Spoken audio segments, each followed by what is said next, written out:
Hey, welcome back to the Kingsway Podcast. Welcome. Ryan, it's been a minute. I'm glad that we're back. We are back. I was sick, and now I'm not. I was so sick. I was out for I wasn't myself for 12, 14 days. Had a nagging cough and some fevers and other gross stuff. But now I'm fine-ish. Well, we survived Easter because I feel like that was on the backside of all that sickness. It was tough to get sick right then. I was going to say, it's like one of those weeks where you're like, I know I can't necessarily miss all of this, but I got to figure out what level I can do what I need to do and then keep doing it. And you and Sharon did awesome. And I know she wasn't feeling great either, so...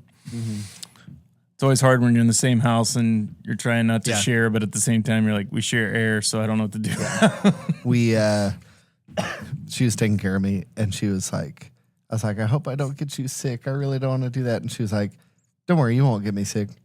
I don't know why I believed her, because that's not how that works. You can't just willpower your way into not getting sick. I feel like sometimes though, dude, I don't know, man. Maybe I'm wrong. Certain women, I feel like they can, though. Like, it's like moms, wives. I feel like they have that ability to just be like, I don't have time to bleed. I don't have time to be sick. Maybe there's something there. But I think it's more like grit, determination. I'm going to push through. And also probably they're around so much more sickness that their immune system is so much better. Like teachers, not saying teachers never get sick, but teachers... a normal person would get sick a lot more than an experienced long-term teacher. Oh, absolutely. That first couple of years. Autoimmune conditions depending and all that, whatever. But the extra amount of germs and people that are around. We took our first kid to preschool. Beth was like, buckle up, because they're just going to bring everything home. And we were like, oh, here we go.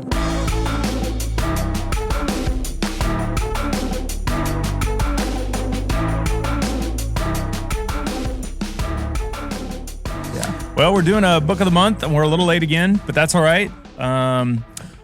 It's a book that I think we're in the current sermon series. Yeah, we started a sermon series with the same name to talk about the hope of the resurrection. The series is called Surprised by Hope, after the book Surprised by Hope by N.T. Wright. Before we say anything specific about it, I say this in the captions sometimes for these videos. Yep. If you haven't read the book, it's okay. If you have read the book, this is going to be even cooler. But if you haven't read the book, treat this like an hour-long conversational advertisement for it. So we can get you bought into, if you want to read it, you should read it. If you have read it, great. And we'll talk about stuff we've read and what stuck out to us and kind of chew through some of that. But it's okay if you haven't read it. What did you, Trevor, think about the book? Rate it 1 to 10 for content, ideas presented, and then 1 to 10, how did it read? That's a good scale, because I was gonna say, I would say rereadability is like a part of what I would think too. Yeah, it's because if something's really, really, really good, I want to go back to it, right? Yeah, definitely not my style. So I want to clearly state that, as a book itself, but inside this style, very likable. Yeah, that's what I would say. And I want to compare this to the last N.T. Wright book we read, Simply Christian, which we did not enjoy. It was good. It was drudgery. As a book, it was so hard to read, and it isn't even his academic work. This is his popular level for everybody kind of work, and it was still what are you talking about? Oh my Half gosh. the time. It just didn't flow in a clear enough direction that... Anyway, that kind of almost scared us away from this book. But once we got it started, we were like, oh, this is different. I think, originally when we picked this, we wanted to tackle another book by him. We wanted to give him a shot. Obviously, he's a well-known... he's written a lot of books on the New Testament. And a lecture, there's a lot of things that he's done that I would say, who am I to even critique? Who am I to even Oxford, Cambridge, speak to a level of but I also think that's what's fun about this stuff is it hits you where you're currently at, the current flow that you're in, the current thought, and faith is a journey. I mean, that's That's the other part of like, I feel like I could have read this book in college and really enjoyed it, you know, and because there's other things that I was reading was way harder to read or more dry. So I'll give it content wise 8.9. I think there was times that I wanted a little bit of the content to flow into a little bit more of application. It kind of waited until the very end to do a little bit more. I wanted a little bit more of a drip method at times. As far as like style or like whether or not, what was the other question? Styles pretty much. Styles, okay. How did it read as a book? How did it read? Enjoyability of the read. 8.2, way more enjoyable to read than the last one I read. I still find him to be a little monotone and a little bit difficult times in fluctuations and like having moments where like it's. But it felt like he got more emotion. So we both listened to the audiobook. Yeah, did you listen? I was going to ask. It's not him narrating it. So monotone's kind of like how the guy's interpreting it and what you think the tone should be from the author rather than from the narrator. But like, it felt like compared to Simply Christian, he was more emotional, animated, angsty against certain things for an old British scholar. It sounds terrible. It's a very Britishly written book. Yeah. Like there's lots of little comments in there that are little snide, little statements that I found pretty fun. That like using the phrase humdrum got me. like that's what I'm saying. Yeah. Like there are definitely points.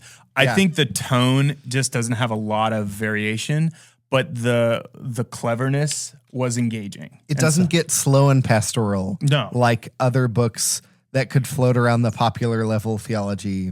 But genre. I think even when he's reading it, there's not a whole lot of moments that are super funny or like, you know what I mean? Like silly. And so you can tell that it was taken from a bunch of lectures and a bunch of presentations. And so you can tell that the information has a little bit more of engagement because of that, I think at times.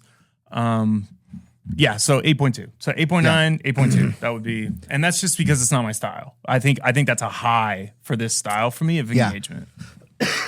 I'd say content 9.5. Like I knew it was gonna be high for you. We'll talk more it's about mainly the because I hate the gospel. So. Yeah, that's mostly it. I'll talk more later about the specific content and the framework it sets out and how good or bad I think it is. But I thought overall he touched a lot of topics and he tied a lot of things together with his theme. And I thought it was really, really, really good. I think as a book to read it, like 8.2. Yeah. You agree? Okay. I think we gave the last one like in the 6s or 7s. Like I don't know if we like it maybe was even lower. Maybe even lower. Yeah. Like I because really think it had good content, but it felt scattered and it felt like a trudge to make it through. This I wanted to finish. The last one I was purely doing it so I could look you in the eyes and say I tried. Yeah. Like this one the last couple weeks have been with Easter and stuff, I just haven't had the like bandwidth sometimes to sit down and like want to spend more time thinking about something. And this is not a book that you can just go, let me go eat some ice cream sundae and hang out in the yard and listen to this. Is like, we're going to have pot roast. Yeah. And you better be ready because otherwise you're not going to enjoy the book. I kind of foreshadowing the next couple months. We're going to tell you the one for this month at the end of this podcast. Yes. And that'll be our April pick, and we'll record on it in May sometime and share it and give another one. Trevor and I are going back and forth on our picks. I'm probably going to pick something fiction or something lighter or whatever for the summer. When we get back into the fall, I'm going to pick, I think, my favorite book is it of the past 7 years. Delighting in the Trinity? Mm-hmm. It's right there. I'm not. Aren't you happy I knew that? Yeah. Aren't you happy I knew that? Because maybe I cheated. I didn't see that yet. Actually, it's so much more fun of a read. It's a shorter read, and it's very. The momentum is strong. All of the ideas flow from one to the next, and they all make a lot of sense. Well, part of what we're doing in this year a lot more is I am actually taking, and you're going to see that later when I reference the book we're going for. Yeah. I'm trying to pick books that I've enjoyed over the course of time that I reference a lot. Mm-hmm. And so I feel like for you, what we're reading this next month is a little bit of that journey of like some people that have listened, if they've been around me for 10 years, they know the book. And like they may have even read it. But I think it's like one of those books that the content is just worthy of examination again, and it's way more story driven. So Then this one. Okay. Then this one. Back to this book. Yep. So the big idea of Surprised by Hope, the book by N.T. Wright, which on Sundays, as we said, we're preaching through, we're referencing some, we're not making it super explicit. We're not talking about everything he talks about. Definitely but not. The big idea of the book is that he, as a Bible scholar, and especially a early Christianity, New Testament, Pauline specific Bible scholar, the big thing he's pushing back, and the reason he calls it surprising, is he's pushing back against the idea that heaven is where we'll spend eternity with God. Yeah. If you're listening to this and that's surprising to you, mission accomplished, N.T. Wright. You surprised some people. Yep. But before you get defensive or frightened, hear us out and you'll realize where heaven fits into the picture. We're not saying heaven isn't real or hell isn't real or No. the Bible's lying. We know better than the Bible, any of that. What we are saying is that heaven fits into the system of the thing God is doing. But it's been oversimplified to us that heaven is where we'll end up. And when we get to the end of explaining it, you might be like, that's just semantics. It's just words. But the implication of heaven is the end or something else is the end really changes how we live right now. So, yep. I guess I'll set up by saying this. One of the things that reasons he wanted to write this book, and I think he sets it up very early on, is the idea of he pushes back hardcore against escapism. Or like we're escaping some sort of like version of the world that God's really scared of or mad at or frustrated at or doesn't want to exist, and that we need to like get out of here and like go somewhere else. And I think that's easily sold as like we got to go to the good place, you know what I mean, not the bad place, and we got to get out of this broken place. And like we need to be the good people and not hang out with the bad people, because that's what broke the world. And he just kind of, in a way better way, lays that out as kind of like that's the natural way that our culture and even a lot of our way that we communicated inside the church has lent itself to be leaning more that way than it should. The first time I encountered all the concepts in this book was in a very, at least regionally famous or friend group famous sermon by Tim Mackey. He pretty much lays out the claim of this book. Now, this book applies it in a bunch of different ways, and he doesn't do that as much. But he lays out the big claim of this book, which is that the Bible is not talking about heaven and hell. The Bible is talking about heaven and earth. And so... Really good video on YouTube about that. Yes. The sermon's like 30 or 40 minutes. He's on like a whiteboard or a... It's like a black clear. If you want to look it up, board. it's Door of Hope. It's a Door of Hope is the church, and it's heaven and earth. I'm pretty sure it's Tim Mackey. If you look those three words up on YouTube, you'll find it. Pretty much saying the vision of the life now and the life to come that we've been sold by some of the Christianity and the very faithful Christians we know, but they were taught the same thing, is that earth is kind of the resting place right now, and you have a time limit in which to choose to believe in Jesus, whatever that means. And then when the time limit is up, you've either chosen well enough or not chosen well enough, and you go to the good place or the bad place. And when you read the Gospels really closely and the New Testament really closely, that's not the dichotomy that's set up. It's not heaven and hell. It's heaven and earth. And there's sort of like a trash can garbage disposal somewhere in there between them. But the picture that these people claim that Scripture sets up, and Tim Mackey in the sermon claims is set up, is that in the beginning, God created the heavens and the earth. Two places, sort of, but they're sort of, if you've seen Stranger Things, like Hawkins and the Upside Down. They are very deeply interwoven places. They aren't like Kansas and Hawaii.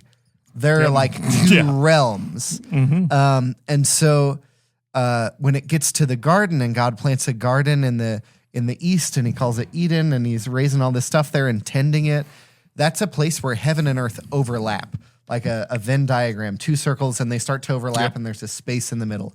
And so the idea that you get from the beginning of Genesis and the picture of paradise and Eden is that God made heaven, God made earth, and they're overlapping in Eden, and God creates humans to steward, to like take care of and tend this place. It says at the beginning the earth was formless and void, but some of those words can also mean like unkempt and wild, untamed, unfruitful. And so the picture you get of Adam and Eve, the gardeners, is that they are tending and continuing to tame the wilderness into being the garden.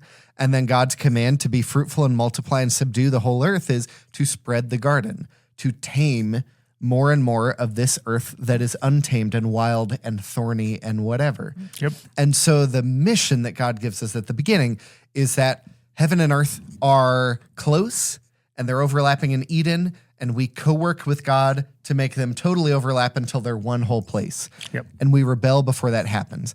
So then heaven and earth are not overlapping at all, only in short moments where God breaks into the normal everyday reality of heavenless earth and brings a little heaven with him and speaks to people like Abraham, starts a covenant, talks to somebody in a vision or a dream or whatever. And then dwells in places like the tabernacle or the temple. That's a little place like the garden, very faulty compared to the garden, but a little place like the garden where heaven and earth are starting to overlap a little bit, where God's will is being done on earth as it is in heaven, hopefully. And the whole story of Israel is Israel's supposed to be the new garden, the new place where God's presence and heaven and God's direct leadership is taming the untamed world. And it falls apart and is like totally blown up by humans a bunch of times. So then Jesus shows up and he dies and resurrects and does all these miracles and whatever, and he starts the church. And that's supposed to be the new heavens and the new earth. There is talk of hell. But hell is like you've opposed heaven and you're in the wasteland. Yep. You rot and die.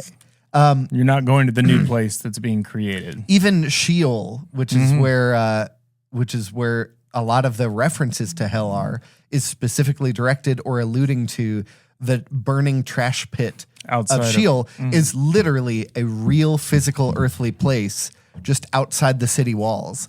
And so it's not saying there's not a literal hell, but it's saying that the big idea is that earth is hell without heaven. And you're outside of what God is up to. Yeah. And so God, in a kingly, conquesty sort of way, but very benevolent, is trying to overtake earth with heaven and make heaven cover the whole earth, the goodness of heaven and God's closeness that's in heaven and whatever. Not that we escape the world and go to heaven, and this world is a ticking time bomb and it's going to blow up and die and be obliterated. But if you take Revelation 21 seriously, look, I made however it's phrased, I'm making a new heavens and a new earth. Look, the heavenly city is descending onto the earth and whatever. And so God's going to remake and perfect earth rather than we're going to escape earth, which would lead to theologies about the end times like the rapture. This whole place is going to heck in a heck basket, and we got to get out of here, and God's going to snatch away all the good people, leave all the bad people in a pressure cooker for 7 years so they can make up their mind if they still want to be bad, and then they'll die.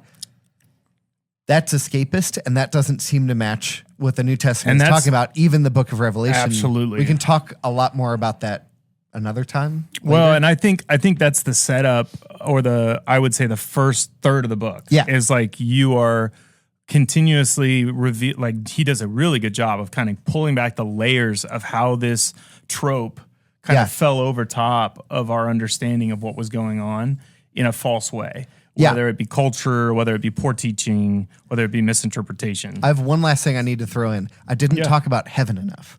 So heaven is a real place-ish. I guess it's mobile or something like that. It sems to be the presence but of God. It can overlap like with dwelling. earth, and it cannot. Heaven is where God is. That's a good way to put it. Heaven is a real place that people interact with. We're not saying heaven has no place in the Christian theological ecosystem. But heaven right now, people going away to be with the Lord, like Paul in Philippians 1 or 2 or 3 or 4, one of them, where he says, to live is Christ, to die is gain. It's would it be better for me to go and be with the Lord or to stay with you and serve you guys? I want to be with the Lord so bad, but whatever. Seems like there's a non-physical heaven somewhere up there that we get to go to. Yes. Yes. But in the world of theology, the phrase we would use to talk about heaven then, right now, and not later in eternity, is the intermediate state. Absolutely. And I think as he lays that out, then it turns the page to the second half, which is where he talks about the necessary understanding that the physical resurrection of Jesus and the physical resurrection of our bodies is a key component to understanding that heaven and earth coming together concept. Yes. So, as hard as it is to answer questions about the intermediate state, because we're not given a ton of specific, detailed information about it, we're given vague information about it. It seems like for human beings, disembodied place. Your body is still here. Yep. But it's where the rest of you goes without a body until the resurrection. You are waiting for when God redeems all things and makes all things right and resurrects every person, not just the good people, and then judges the living and the dead being the people who died and now have been resurrected, the living being, I'm assuming, whoever is still alive and didn't have to die a first time. Absolutely. And I think as he lays that out in that second, or maybe it's like, I would say a few chapters after that first third, why that starts to make a lot of sense is because the physical resurrection of Jesus seems to be not only the launching place, which is this week's sermon, of like the confidence and like this level of understanding that the apostles start to have, like, oh, this is like your kingdom come now. And obviously the Spirit comes and empowers them in a way that it's almost a precursor to what heaven and earth is supposed to feel like, right? It's not a full revealing, but it's at least a partial revealing, as it's like Paul says, like we see like through the veil. Like we kind of recognize that God's it's part work of bringing heaven and earth together has begun in you through the power of the Holy Spirit. Yep. Even though when God raises you from the dead on the last day, and you're judged and found righteous because of the righteousness of Jesus imputed, I don't remember the word, to you, like it's a whole new level of that thing, but it is the same kind of thing to a lesser degree now. It isn't that nothing changes now except for the ticket in your wallet on the train to heaven or the train to hell. It's that the transformation of heaven and earth colliding in you has begun, even though it'll be finished and by degree look way different later. It's the same category of thing. Absolutely, and I think as he lays that out, I listen. I know if you're paying attention at this point, it can feel a little bit like we're talking heady, or we're assuming that you understand a little bit of the concepts of the gospel as we're talking through this. That's N.T. Wright. Like he does not do any like let's make sure you're up to date with what the current, like he will walk you in and then just knock down the door of like, here's the difference between the two. The difference between a resurrected Jesus that is empowered and actually, like what we would say, a full revealing of the new project, which is heaven and earth together.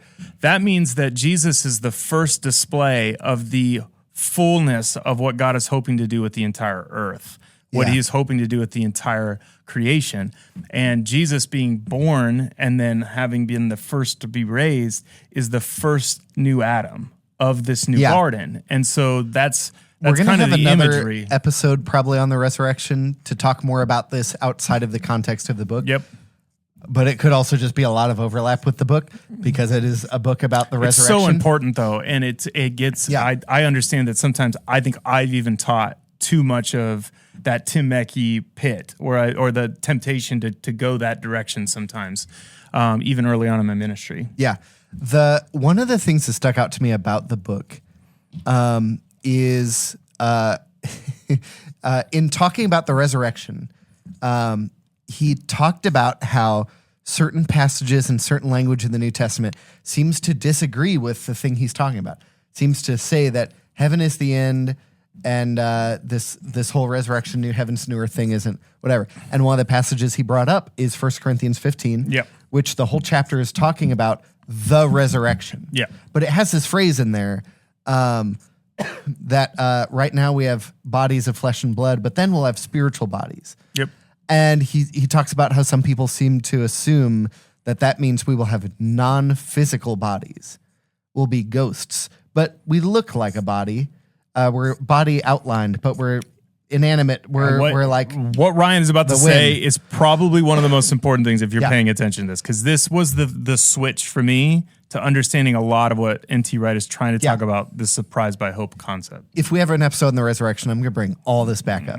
Please watch both. But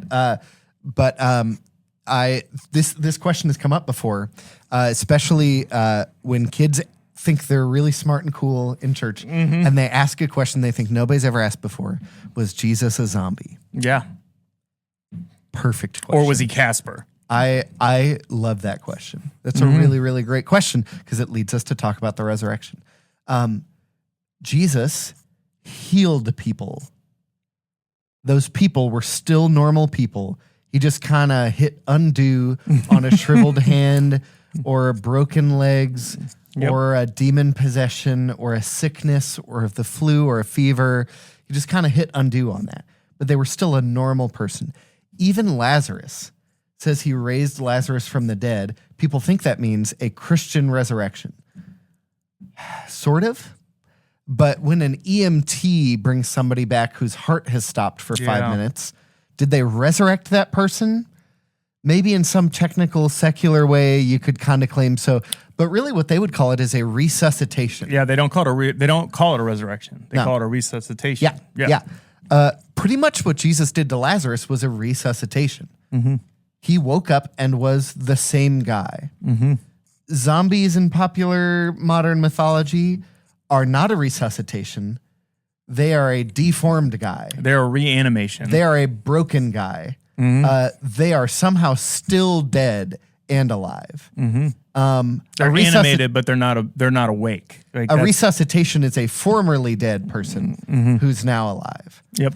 A resurrection is a remade person who was dead and is now alive. So something happens in the resurrection before the resurrection of Jesus, who 1 Corinthians 1 says is the firstborn of the dead.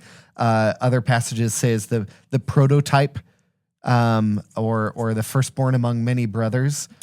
So he's the first one to go through this, but this same thing will happen to those who follow in his footsteps. Well, and you know that he's starting from the same place as man from Philippians 2, that he humbles himself completely to the level of equal to humanity.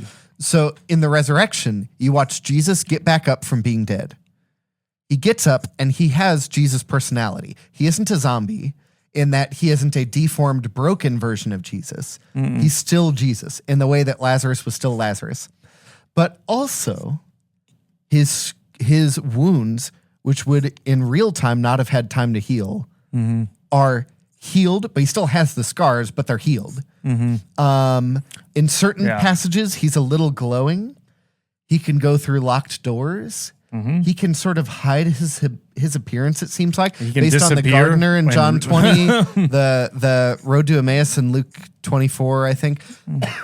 He can just vanish and disappear. He can ascend into heaven, so he can fly, I guess.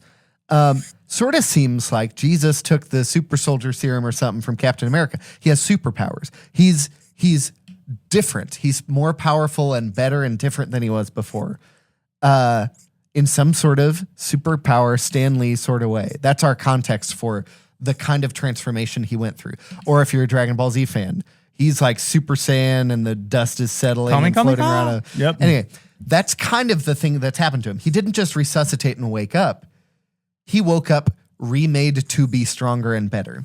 Or what a lot of the New Testament would say and a lot of Pauline literature would say, he's been made a new creature. But from the old. So this was taught to me in Revelation class 100 years ago. 150. Shane Wood, this is all you. Shane Wood talked about how Revelation 21, I've already brought it up, but look, a new heavens and a new earth. The word for new there are a couple words that you could use for new. And there's a definite word or a definite immediate sentence context clues and word that could be used to say he shredded the old one, burned it, and now out of new material made a new earth. Yeah. But there's a different word, and this is the word that's used to say he used the old material and formed a new thing. So remade is better than new, but remade implies it has the new car smell. It is fully furnished. It's like made new, but not scrapping everything that came before. Yeah, I feel like that's the language that's used about new heavens and new earth and Jesus. And I feel like with you explained this to me even in a way that like clicked for me. And I've heard this taught for 20 years, but I guess around Easter there's always like, what's the really important thing? And I feel like this is always the thing that I'm like, gosh, that's actually more important than I realized.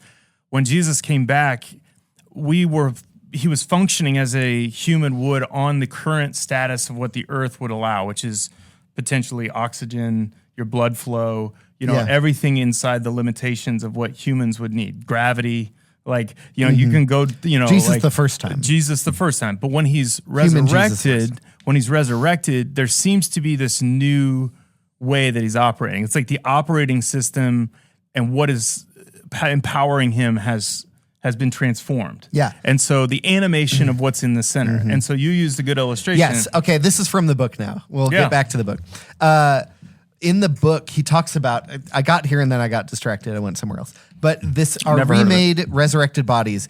And Paul in chapter 15 of 1 Corinthians mentions that we'll have spiritual bodies, not physical bodies. And N.T. Wright talks about how that doesn't necessarily mean no body or a non-physical ghostly outline body. It's like how you can talk about a ship, a boat, and you can talk about what it's made of or what it's powered by. So you can say made of, is it an iron boat, a steel boat, whatever, aluminum, I don't know, or a wooden boat? You can also talk about what it's powered by. Is it a steamboat or a sailboat? And when he says spiritual bodies, he's still saying bodies. He's still saying carnal flesh. Yes. Like you are, I could bump into you and we would fall over. Physical, pokey body. Jesus allowed Thomas, although I don't think he took the opportunity, but he allowed Thomas to touch his wounds. Jesus ate fish on the beach in John 21 with his disciples. He ate a meal with the Emmaus Road 2 people. He has a physical body, but it's spirit powered rather than flesh and blood powered. Yep. So probably can't drown him. Bullets probably deflect off him. I don't know exactly if that's 100% true, and God can judge me later for it. But like spirit powered, but you can bump into him. And that's where this starts to go. Okay, so if this is a physical resurrection, it's still something I would recognize if I saw them, but it just operates and feels different. That starts to fit the description of how the apostles respond when they start to see Jesus. Like there's something different about it. It's not just that he's a zombie and he's back from the dead. Yes. They've seen that before. And it's not just that he's resuscitated. They've seen that with Lazarus before. Yeah. Like this is, and that's why John puts that at the center, is because it's a demonstration of ultimately what God's going to do. That's a whole nother, but it seems to be that they can tell. And that's why when, at the end, he gives this like all authority on heaven and earth has been given to me. Yeah. He is the completion of that process. And he is trying to now push that narrative as like, you're the ambassadors of this new change. Yeah. So in the big theological ecosystem of the thing he's setting up, his big point is that heaven is not, how'd you say it earlier? Heaven's really important, but it's not the end of the world. That's an N.T. Wright quote. It's a very, heaven's really important, but it's not the end of the world. So when he talks about the resurrection and on the last day, he says it's life after death. Heaven is life after death. There's more that happens after that, though. And the resurrection is life after death. Yeah. Heaven is important, but it's not the end of the world. That's such a good line. I'm like, so powerful. And then the message of the gospel is not we go to heaven when we die. That is like important. Like it's not that we go to heaven when we die. It's that heaven is coming to earth and we are going to be remade in earth through the power of heaven. And so I think that the fullness of that. And then I think one of the things is God's plan is not to abandon this world, but to remake it. Yeah. That's huge. Another big point, he doesn't sit on it long enough. But there's a Russian Orthodox worship scholar who I've read some stuff by. I had to in seminary, and he's just kind of smart. Alexander Schmemann, perfect name. Couldn't be better. He talks about how in Eastern and Russian Orthodox, they have a lot more focus on how, if you see me keep looking up here, there's a spider on the wall, and he crawled back into a ceiling tile, and it's freaking me out. Yeah. God needs to remake that. I need to be Spider-Man. He talks about how salvation and recreation and whatever is for all creation, not just all people. So how Jesus died not just to save you or me or everybody, but everything. Yeah. How God is not just remaking our sin-stained hearts, but also our sin-stained world. How the curse that was for us, women will struggle in childbearing or painful in childbirth. There we go. Whatever. His curse for men is the ground will be hard and hard to plant and reap from. Also, that's a curse on the ground. Yeah. And so Jesus is coming to redeem and restore everything, including the matter, the physical space, time, and matter, which is another thing N.T. Wright says a bunch in there, that space, time, and matter are going to be redeemed and restored just like our bodies. They're going to be remade to be perfect. Well, and just like our bodies. There's some crazy things I was thinking about, and this I haven't even talked to you about. That's what I always love when we have these podcast moments. Yeah. So the way my brain works and the way Ryan's brain works is completely different, and that's part of I the reason. only have the right half, and he only has the left half. It's crazy. You put them together, and we have one You're not brain. going to have thought of the things that I've thought of. I just want you to, and I can like trust We'll that find out. with like 1,000 degree. No, I can. So Frozen 2. Yeah. Olaf mentions that water has memories as like a silly little thing that he talks about. And what he references is this silly point in a Disney movie that's really not that important. But when I go and research it, what he's really talking about is water has almost been through every living organism on the planet through evaporation and then water going to the ocean and all that. So water has potentially passed through every living being on the planet and has at some point touched. And the ground holds memories as well. So bones, ash, minerals, everything that down to the atom and smaller, it holds still the building blocks to everything that exists. And so when I'm hearing him talk about remaking things, to me it's how divine it is that he can hold all of this stuff, and he's not. So the way that I connect this is Lament for a Son. When this author of this book, Lament for a Son, who lost I can't remember his name. Walter? Nicholas Walterstorff. Nicholas Walterstorff. There we go.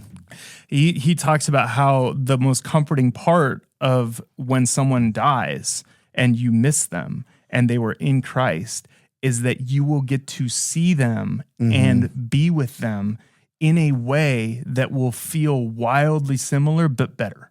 Yeah. And that is like a comfort that goes beyond just like someday we'll be in heaven together. Yeah.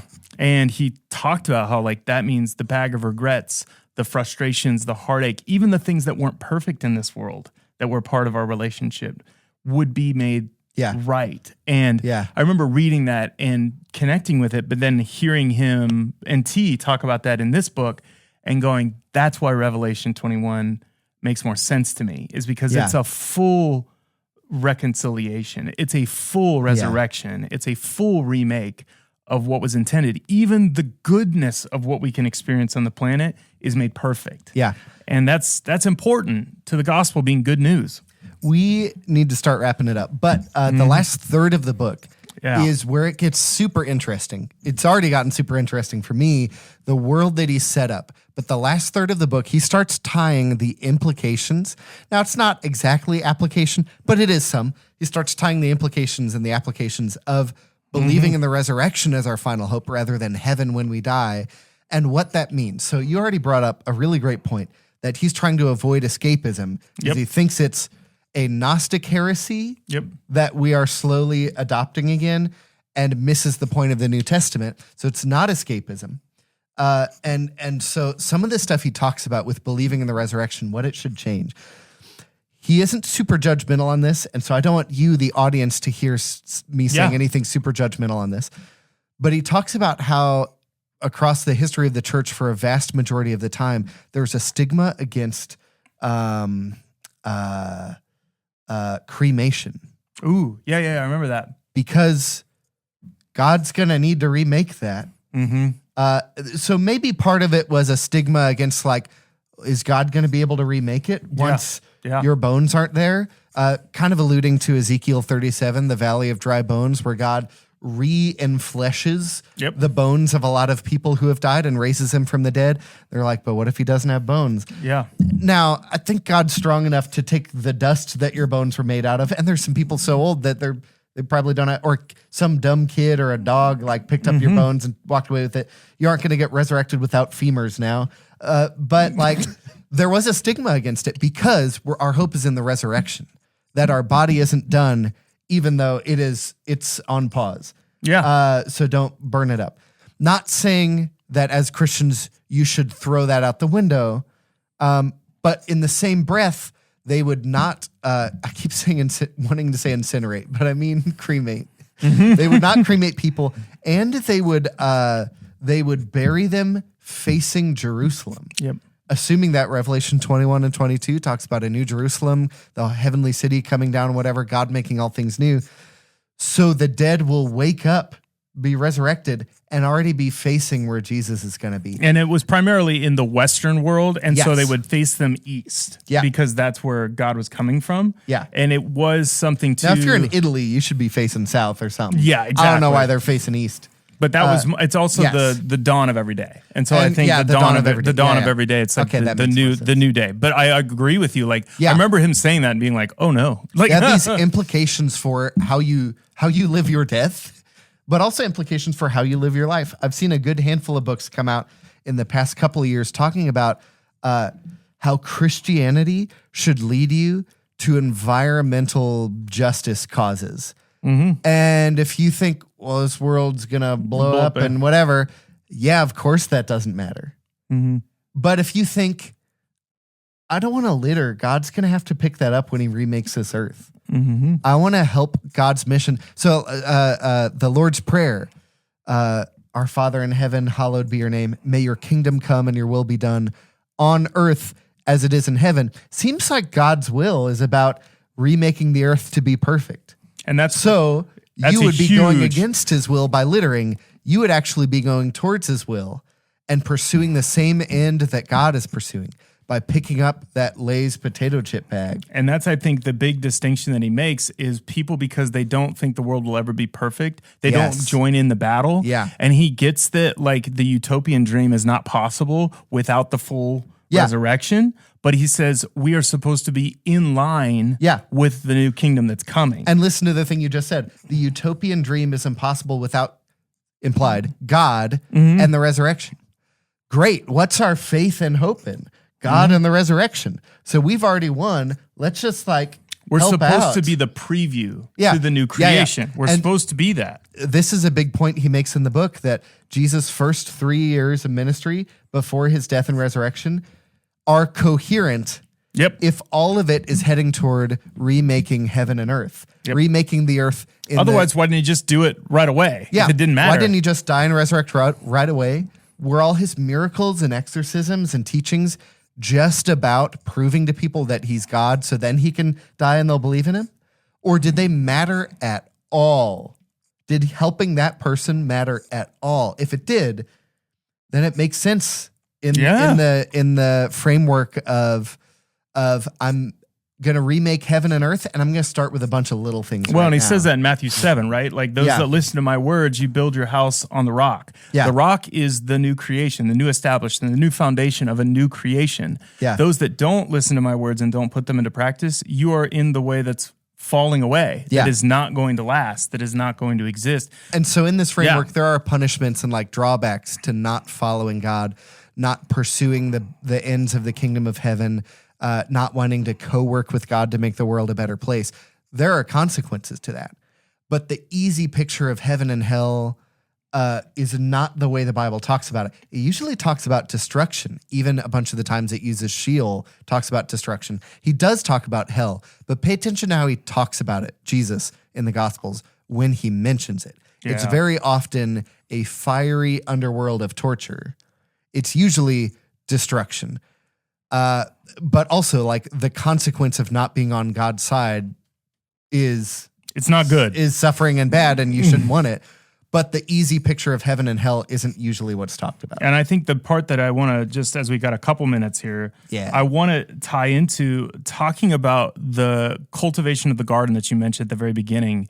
And one of the things that NT really is he's a huge proponent of art, and he loves a good piece of artistic expression. So for him, like a gallery and some of that stuff, that he talks about how as a part of this new movement of new creation in line, like bringing beauty to the world is actually in line of what will be the future part of our occupation inside the kingdom. And so those are not meaningless things. Those are not things that should not be valued or seen as a part of the expression of who we are made in the image of. Jesus thought it was valuable for the woman to wash his feet with her tears and break the perfume over his feet. It's a beautiful thing she's done. Don't judge her for it.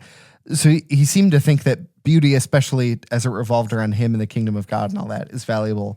We don't see Jesus interact with a lot of art.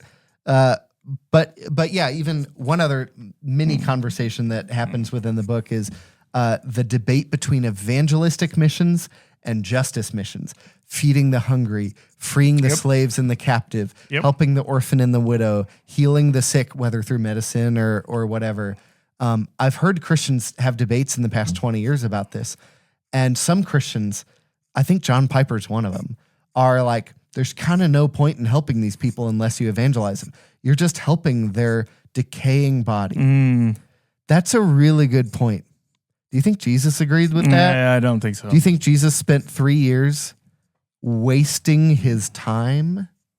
Or do you think Jesus spent 3 years doing the same mission that he's going to finalize at the end of time, that he calls us to, of justice and mercy and doing good, and not evangelizing, not saying this isn't about God, this is because I'm cool or whatever. And I'll use this to wrap up, because I think one of the parts that I love the most was probably within it's probably like 2/3 through the book. But he says the phrase, these three things three things remain, that Paul uses in 1 Corinthians, faith, hope, and love. And he talks about how if we're building a new kingdom of a new creation, like there are things that are going to last into the future. And when he says these three things, it's alluding to this concept. There are things of the kingdom that last. That these are visual signs of what is to come, visual things of what are to come that we experience in a non-visual way. Like these are very visual in the sense of like we know it when we see it, but it's not necessarily like a color or like, a visual sign. And I think what he was trying to allude to is like, as Christians, what we are supposed to be and why we even have the name is we're little Christs. We're like little descriptions of the Savior, little pieces of the picture that is. And I think look no further than God loves art, and what Jesus loved is how much the world isn't just a scientific laboratory. Like the world is beyond. We just flew around the moon. Like there are pictures like that are coming out right now that I'm like, this is wild. And I guess in my mind, as I was concluding, and I love that you were very passionate. We talked this morning about just the last third of this book I would say the last fifth of this book is worth the whole book. And that was not true in the last book that I read by him, if I'm being honest. And I'm gonna finish it because I haven't gotten that last You're hour, really close. And I want it because of some of the things that you and I talked about this morning. If you paid attention to this point, you've done it. You've made it. You won. Surprise. I know a number of you have came, and I actually had a great conversation with this last Sunday. I was like, what's the name of that book that you referenced? And I was like, Surprised by Hope. And they're like, oh yeah, it's the sermon title. And I was like, yes, it's the sermon title. It's the series of the book that we've kind of copied. And I think it's because of how many times that and maybe you can wrap up with this, Ryan, how many times when I read something that he was explaining about the gospel that it felt like hope flooding in yet again. And it really was kind of a cool way that hope has that way of walking over the fears that we have, or the insecurities, or the doubts, or the confusion. And it felt like multiple times, as someone that's been a follower of Christ for 30 plus years, 25 well. But 5 poorly. 5 in a 5 were a building year. pick the 5. No, Yeah. But I think there's like a level of like you think you have all the hope figured out. Yeah. And I felt like this did a good job of surprising me a couple times. Yeah. It was a great book, and I'm really glad we read it. Our book coming up. Yeah, next book. You want to tell them Insanity of God by Nick Ripken. And I would highly encourage if you are more of a narrative person. Is an easier read. It is. It's a, whatever you call that, where it's not, the author's name is not the real author. Pseudepigraphical? It's like Dr. Seuss's name isn't Dr. When he Seuss. was writing this book, he was potentially going to be in trouble for writing it because of how some of the stories and stuff are very personal. And so he did it to kind of protect the people that he was writing about, as well as his family. And so there's been tons of stuff. It's 10 years plus old. Yeah. But the book itself is more narrative. I will tell you the reason I love the book is because it asks the very big question: if people are dying to believe in Jesus and maybe the governments or the people around them are forcing them to not believe and they have every reason to walk away, he goes and investigates the places that people choose to believe and why it's worth it. And that's the big question of why is following Jesus worth it? Yeah. And it's insanity at its surface level, but there's a cool way that it's good. I'm excited. It's cool. So yeah, check that out. Read that this April, and we'll talk about that in May. As always, like the video, share it if you found it helpful. Leave a comment, Will. And thanks, Mom, for watching. Thanks, Mom. Have a great and glorious day in the Lord. We'll see you later. See ya.